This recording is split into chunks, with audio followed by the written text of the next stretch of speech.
Hello guys, আমরা দুইজন বান্ধবী মিলে একটা নাচ করব। তোমরা কি দেখতে চাও? 5 মিনিট দাঁড়াও, তো তোমাদের দেখাবো, আমি শেয়ার করবো।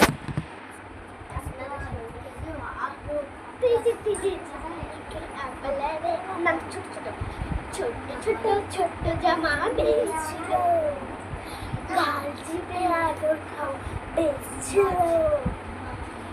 দিন থেকে ছোট্ট হলো জামা, ও মামালো মামালো। তো আমরা নাচ করলাম, কে কে নাচ করতে পারো তারা কমেন্ট করে বলবে। দেখবে আমাদের পৃথিবীটা।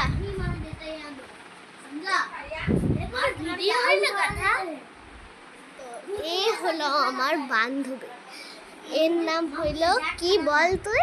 ভুতু। আর আমার নাম হলো, ভালো নাম বল। আমার ভালো নাম আদ্রিকা। আমার ভালো নাম হলো অভিজ্ঞা মণ্ডল। তো ওর